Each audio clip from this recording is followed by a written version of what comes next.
Prepare yourselves, fools. This program contains graphic language like fuck, shit, and cunt. It also contains discussions about violence and graphic descriptions of gore, such as cunt punning a dead nun while the entrails and blood splatter your face in your new shirt. I digress. This show is for adults, so dispose of your children as you see fit. Now silence and enjoy the show.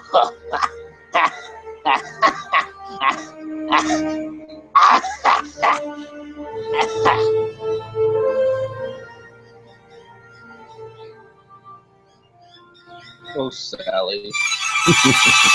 Bigfoot, undisputedly the world's most entertaining cryptid. Join the Reverend Jeff Kelly and your old pal Wes as they discuss the best and worst the media has to offer.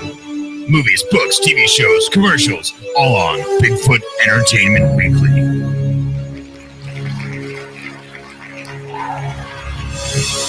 That's right, fools. We are live, and I am indeed your host of all this mess, the Reverend Jeff Kelly, and we are glad that you are here with us. As always, joining me is his gracefulness, Mr. Sir Wes Losner of Lounge. How you doing, buddy? Hello. That's Greetings, right. That's right. humans. A little bow to the audience. That's right. We're talking about Native American Bigfoot Monster Quest. That's right. I had to think for just a moment what we are. Don't forget that we are sponsored by Facebook.com/Angels Dust Seasonings. Everything's better with Angel's Dust, and I finally got mine, and I can admit that Angel's Dust makes everything better. What do you think about that, Wes? I myself have never tried Angel's Dust. I don't recommend to our viewers. No. We We do recommend to our viewers and go out and get Angel's Dust Seasoning from Facebook.com/Angel's Dust. Oh, wait. We're talking about that spice shit. Seasoning, spices. Yes, we're not talking about drugs.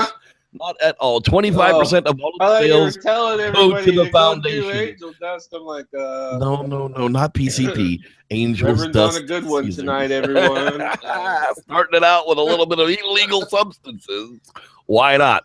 That's right. We're talking about the Native American paranormal documentary on Monster Quest. And the reason I picked this one, folks, is because it actually has Bobo and Cliff Barackman, two people that I've met and dealt with in the Bigfoot world quite a bit, before they were BFRO cronies, before they were Bigfoot experts.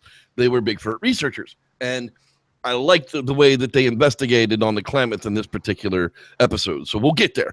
Wes, why don't you go ahead and kick us off with the Native American Bigfoot. So you get the epic, see, like, I love Monster Quest.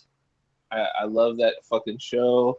I wish they'd bring it back because it kicks Finding Bigfoot and all those other shows that came out after and everything that tried to do it. Just Monster Quest was just better, and I think we should do all the. We're gonna get to all the episode of Monster Quest episodes, absolutely. Maybe even some of the non-Bigfoot ones, but for sure we'll be doing all of the Bigfoot episodes on Monster Quest. I just picked this one in particular because it was specifically about the Native American aspect on Bigfoot, and it was, instead of just being about Bigfoot. Yeah. So with I got so sidetracked. So every Monster Quest starts out, they give you that epic intro, and then they're like most documentaries of like what you're gonna see. You're seeing little bits and pieces of little interviews that they're doing and stuff like that, and then they start like basically telling you where they're gonna be like stationed on their little episode, and they talk about the Pacific Northwest, and they do the whole run through of Sasquatch being called Hairy Man, and like all the tribes. They give you the same run through that most of them do, and then I like with Monster Quest, they always give you that little avatar of the exact species that they're talking about. So they give you the description of what Hairy Man's supposed to look like, and then you get that little computerized avatar on the screen, like roar, and that shit's always funny. Yeah. So then, right after that, they talk with a guy named. Now I murder names. Clearly, that's my job on this show. So David Severns or something from the Yurok tribe, they talked to him a bit, and you end up getting more from him later. So you know, but he's just telling the Native American story side, the things that he heard, you know, from his grandparents and stuff like that. And then you get now see, I didn't catch her last name, and I looked back twice, and I don't know why I was just not sidetracked. I just kept losing her name, but her first name was Margaret. She was an older Native American woman, and they talked to her for a little bit, and then after that, you get Kathy Strain. Yes, and she's talking about I'm going to murder this, and I'm really sorry, the Chua tribe or whatever, like I can't pronounce it either, so I ain't laughing at you. I was chuckling because I can't pronounce that one. The Chuchaya. Yeah, I'm sorry. I'm not going to even attempt. Chula. I don't know. I can't pronounce it. But those cave paintings, everybody that's into Bigfooting has seen the cave paintings. And you know, I'd like to cave rock paintings. Yeah, I would actually like to lay my eyeballs on those rock paintings sometime. If anybody has access to people, or actually somebody that has the map and the ability to get onto the reservation, I would really be interested in taking that journey and doing some documentation and maybe a video premiere. I think that would be fantastic. So hit me up at thatsloungepodcast@gmail.com. And you'll get some angel dust too. It'll be fun. Dust seasoning. I'm bringing this. So right after that, you get pre-belief Esteban Sarmiento. Not to be confused with Esteban Magrundle. Esteban Magrundle, right? No, Esteban Sarmiento. Yes, he did do a flippy floppy. You're absolutely right. I remember he used to be I can blow up my foot and then put it in acetone and blow it up more, and then I can put it in more acetone. I can make it as big as I like. Oh, you would like me to put some dermal ridges on it? I can stamp chimpanzee dermal ridges on it. I can do whatever I like. And then some point, it was right about the Skookum Cast event that he became, well, hey, maybe there might be a Bigfoot out here. What you think? There's more money in there being a Bigfoot, right? There's more money in you make more money when you think there's Bigfoot than you think if there's not a Bigfoot. Okay, I'm in for there might be Bigfoot. And who convinced him, of course? Yeah, who convinced him, of course, but the Meldrum. The Meldrum. Join us or die. Yeah. So after you get that, Sarmiento's a little doubtful in his talk about it and everything, but then you get the 1976 story from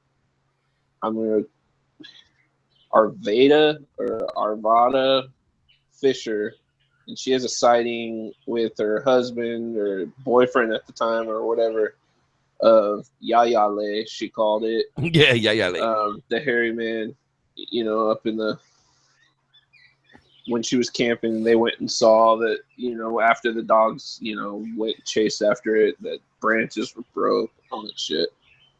Right after that, you get Dr. Briggs Hall and his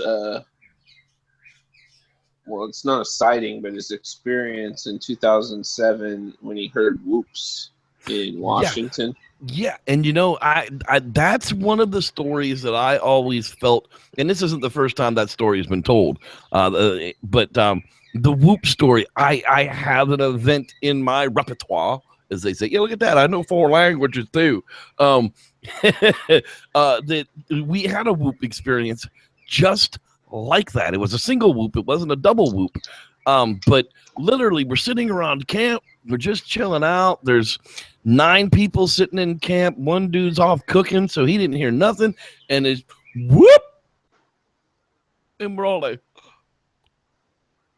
looking at each other, and we're looking around for the source of it, but nobody said anything because, of course, we're all experienced investigators, and we know to keep our mouths shut when an event happens because, well, unfortunately, in this case, we weren't recording, but normally we are.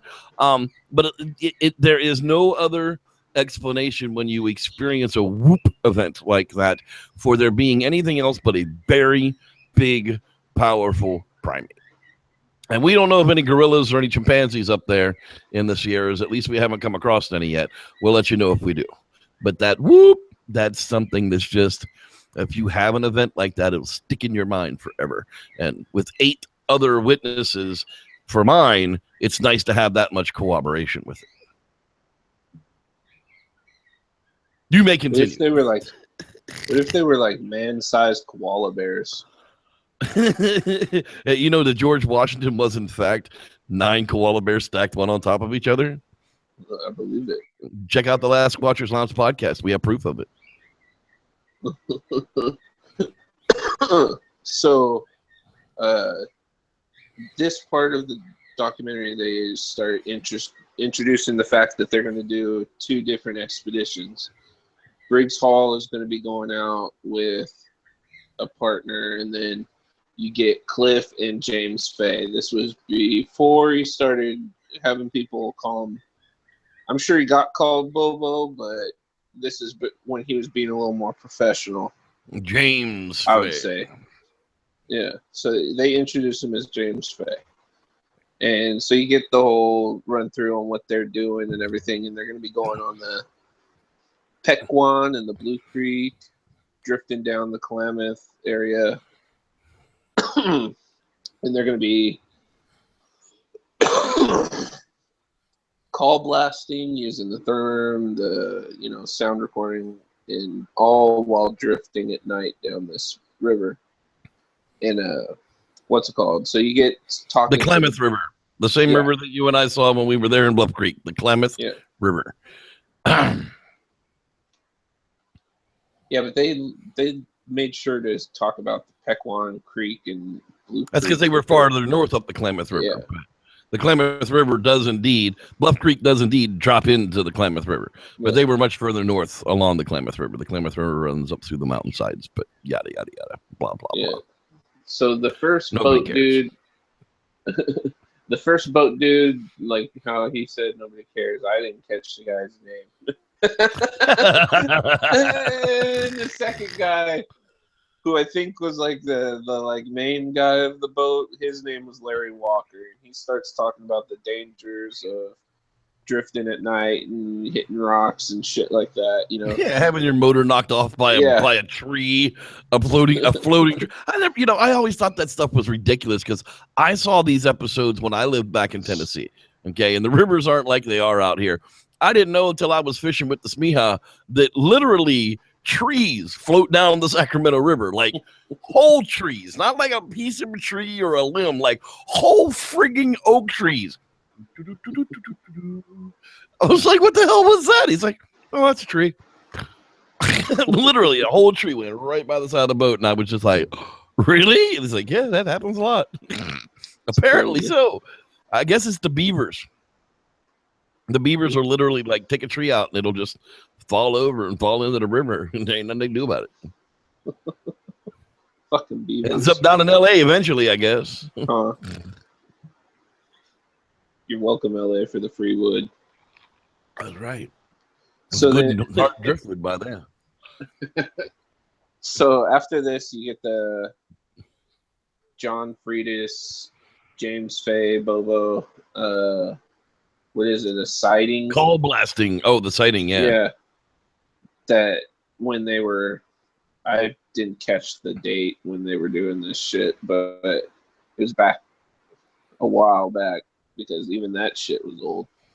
But they're talking about, every time the dude hit his brake lights, the call blast would go off, and then they were talking about seeing the stump, and then the stump stands up, and then it's just like turned around looking at him, and he's trying to drive, I guess. Like, has a whole experience. They tell it better, clearly.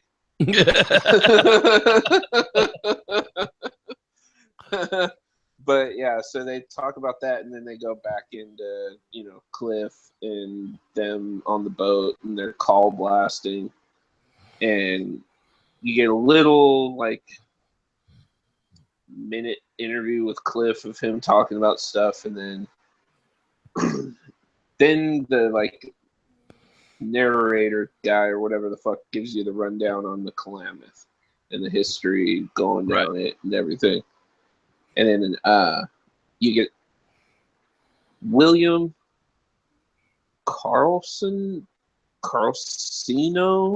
I don't know how to fucking say these people's last names. I'm sorry, but yeah, this guy William had a sighting. He's from the Yurok tribe in '95, and I think he was the one that had the rocks thrown at him. Yeah, when he was fishing. And you know, that's also, you know, I haven't had that exact experience of having them thrown directly at my canoe when I'm fishing. However, I have been sleeping away from the lake and heard large objects, because I didn't see what the hell they were. I'm not going to be one of them people. Large objects splashing down into the water. And I've always had the theory that maybe they were shock fishing, where they would throw a large object down when they saw a fish, and it would shock the fish. You can literally pick it up and eat it, or throw it up on the bank and take it with you later. But yeah. Nobody really cares what I have to say. No, yeah. Because to validate the rock throwing, they have Sarmiento and all his genius talk about, you know, apes throwing rocks and chimps throwing rocks and shit like that to like, and then he basically gives you, you know, chimp talk of what, you know, they're saying by throwing rocks. And, you know, he just shows his expertise and everything right there. And then they get into Briggs Hall and his expedition. And then they introduce Bill Evans, who's going to be joining. I'm sorry. Freaking cricket just jumped. But, yeah, so they're going out on ATVs, and it's like snowy, and they're rolling up, and they have to like move this log and everything. And right then they're like seeing tracks, and then that's when like normally, because we're watching it and it's all edited together, you know, but like that's when the commercial goes away, so they leave you in suspense, you know, and they cut to like this guy Tom Carsoner. I don't know how to explain his name. He's also from the Yurok tribe, and in 1965 he had a sighting, and I want to say that this is the guy that unloaded his gun and but never fired a round. They were still intact on the ground. He just ejected them. Yeah. He thought he was firing them, but when he picked up his bullets later, they were still intact. That would kind of freak me out, dude. To like think that I was like I was really hearing my gun go off, and I was racking another round, and then to pick him up off the ground completely. Was that Bigfoot mind fucking him? Might have been. Maybe. No, I'm not doing it. I almost said it. Are we halfway through here, or are we not halfway through here? Why don't we go ahead and take a break here and say, why don't we go ahead and say hi to the people that are hiding out there in the live lounge tonight? Let's see here. We've got Mr. Rod Dupree, as usual, is in the place to be. Cameron Young stopping in as well. Let's see here. Dean Cooper's hanging out as always. Again is out there. Starshine, she finally got her butt off of working into the Hangout Live Lounge chat box. Mr. Dave Jackson as well. Sam Rivera. Forrest Crab, man, you never come hang out live. Awesome to have you here with us tonight. Your Hobo Man 5. That your thing is just, it looks like a whole bunch of gibberish. I don't know, but I finally get it right. Your Hobo Man 5. Let's see who else is hanging out. No, I said hi to everybody. I'm glad I was in the lounge. Linda Thomas, hi. Glad you could be here. Niles, Michigan. Michigan is MI? Yeah, I'm pretty sure Michigan is MI. I could be wrong. Let's see here. Who else is floating around out there? I know there's other people because I just have to scroll down. And Kimberly Rivera looks like another new name. Glad you can be hanging out with us tonight. Sam Rivera as well. Robert Z. Where are we at here? Julio J. Glad you could hang out. Julio, who you doing? You know, hey, do you know my name, Guato? I think I lost him. Let's see here. Midnight Hailstorm finally showed up as well, and Mr. Slam Hammock. Love that name. Slam Hammock sounds like a friggin' STD, but I love the name. Glad everybody's hanging out with us live in the chat room tonight. Let's get back to the action here with the Native American paranormal documentary Monster Quest. Monster Quest. Yeah, so right now the suspense is fulfilled, and you find out that they were just boot tracks that Briggs and his buddy Bill Evans, were following and everything. So then they, go out and they set camera traps and everything. And then Monster Quest does its sponsor little, wink, wink at. They're using a Reconyx and give you the rundown, like they're selling you a fucking new car. Yeah, I don't really need a $1,600 game cam. I mean, seriously, a Reconyx is like, I think they're like $8.99 a piece. I'm sorry, I can do just as much on a Primus $45 unit. Maybe the $90 unit that takes pictures without having to be triggered. But $600 plus, I just can't see that spending it on a game cam, especially back then, because those things were like 3 megapixel. I mean, this is okay. Anyhow, I'm rambling here at this point. So then they gave this guy a bunch of titles. I gave him the title of Sound Guy. Greg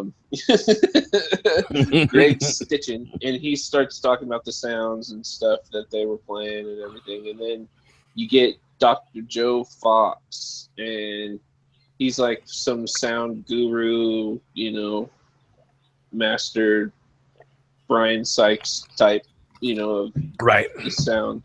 Mr. was that Nelson guy? Jeff Nelson? Pete Nelson? So he Brian Magoo? I don't know.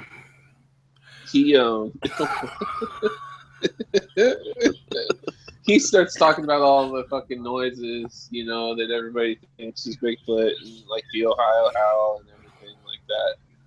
And then from that, they cut to Kathy's screen, and she tells like a scary, hairy man story of, like the scary side of it, like where he carried a basket and would come and get little kids. Yeah, I love that story, man. I used to tell my kids that story all the time. Don't go away from the fire. Hairy man will come get you. He's got a basket. He's just waiting for you. Trust me. He's gonna get you. He can get you. Make you smell him. Mm-hmm. He's gonna make you cook you up for dinner. Yeah.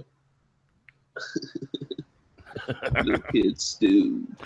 But so they go and they talk to, I'm gonna fuck your name up again, mister. David Servons or Severns or Servons or David S. And they go full into detail of his sighting and everything he saw. And I don't remember what he saw. I don't remember what this one was, man. I can't save you on this one. Yeah, I don't remember what the fuck he saw, but he saw something. And then you get back to the call blasting when they're on the boat and everything, because they're cutting to all this shit. So you got them playing some kind of, I don't know what was that they were playing. It was some kind of whoops or some shit and drifting down. And then they end up having boat trouble. The boat starts fucking clanking on some shit. And they actually had to have people hop out and like rock the boat. There's some shit. I forgot what they did, but I know they had to hop out to get the boat to be able to go down the river some more. So Well, they yeah, ended up fucking. they beat you on a sandbar by driving down Yeah. the friggin' river without any friggin' motor control. They hit a friggin' sandbar and they had to get out of the boat and push it off the sandbar to be able to get back down river. Dumbasses, but that's just. I'm sorry, did I say that out loud?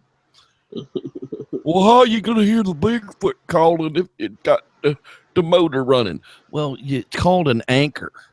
Now, you anchor out for a while, and if you don't hear any noises, then you fire up the motor and you move somewhere else.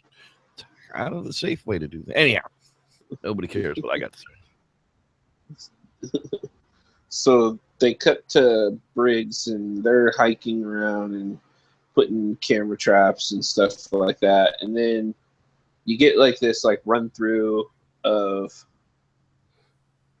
just what's been going on in the documentary and everything.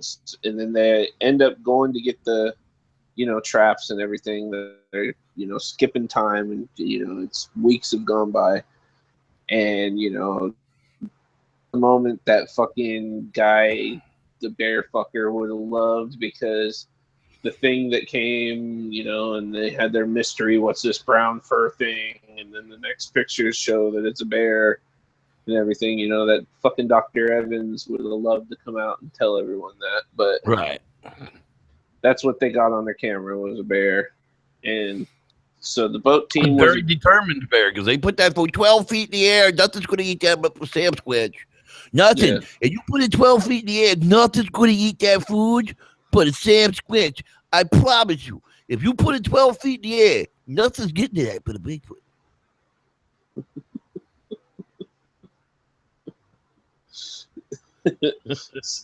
So basically, like that was like the click of the roller coaster, and it's all going down because they're just going to tell you that the boat team was a bust. So you're picking up momentum, and then the sound guy comes out and goes, elk, coyote, fucking, I think it was like fucking some lady singing Star Spangled Banner, and then there was there was something. the Ohio howl.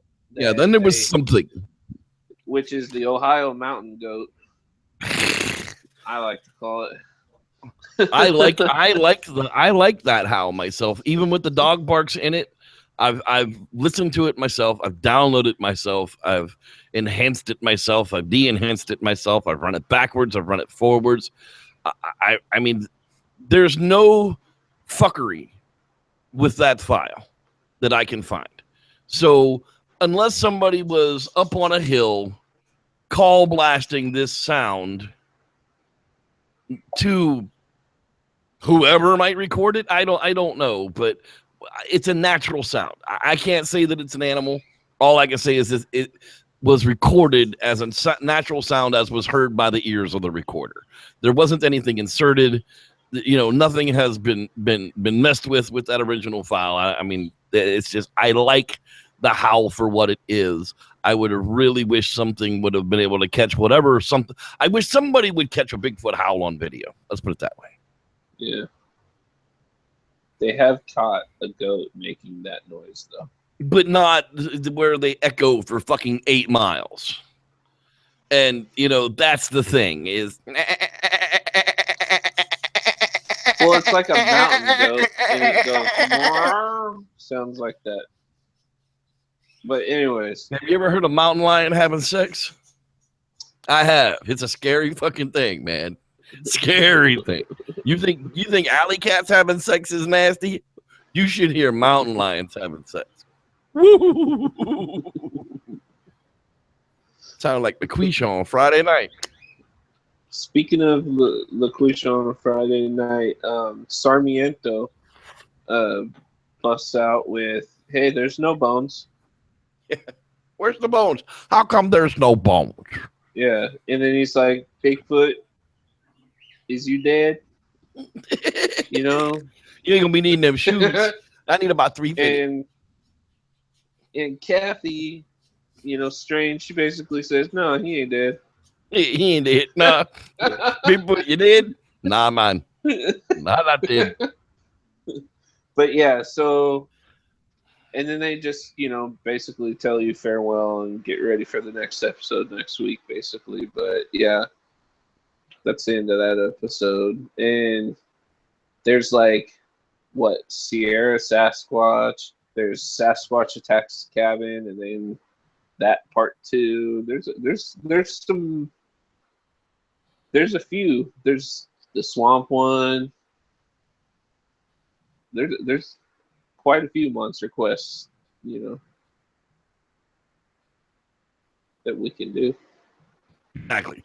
I mean, it just I like this one. I don't know what else to do. There's a whole bunch of Monster Quests that we need to get around to. We'll just have to I guess we need to go through the episode guide and see which ones were which and see which ones we can find, and maybe we'll just stay on the Monster Quest line for now. For next week we'll find another Monster Quest episode to do. But I like this one. I like this episode because you know the whole red people. Anytime I can get red people on TV, I'm happy. I like to see red people. We need more red people on TV. How come we don't have any Native American TV shows? How come we don't have any Native American actors? Why don't we have any Native Americans in friggin' movies? I don't know. There's still millions of them in this country, but for some reason they just get skipped over for everything, and it's just kind of a disgusting thing that's going on in this country, and I wish it just wouldn't happen. But anytime that I get to see red people on Monster Quest, it kind of makes me feel good. Sorry, I'll get off my soapbox now. Anyhow, that's going to wrap it up for this edition of Bigfoot Entertainment Weekly. That's right. We'll take your old pal Wes with us next week on another journey down to Monster Quest Town, and we'll see which one we can find for you. Don't forget to go out to weslosner.com and buy some cheap-ass art. Oh, my God, is it free? The man can't make it any cheaper than that without giving it away. He's already giving away his time. You're basically paying for materials at this point, and some of them are even less than that. So, weslosner.com, the Squidbilly ones is one of my favorite ones. And somebody better buy the Shitter Camp, the Shitter Squatch of Laos Camp. I swear to God, if they don't, I wish I could get the money together at the moment and just send it to you because I want that one. Anyhow, weslosner.com. Check out Angel's Dust Seasoning on Facebook, and may the Squatch be with you. May the Squatch be with you till next week. God bless, and hug your neighbors. You're going to need them soon. And remember to spay and neuter your children. That's right. Check out the Bigfoot campfire story. Oh my goodness, dude, it's all on fire. Not really, but it should be. I don't know why you people I appreciate it. Like it, share it, give it to your friends. It's actually doing quite well. 44 thumbs up, 1 thumbs down. Thanks a lot, asshole. If you leave a comment, it actually makes a big deal. If you're not signed in, just sign in and do it. It's really not that hard to do. Thanks, everybody, for watching, and we'll see you next time.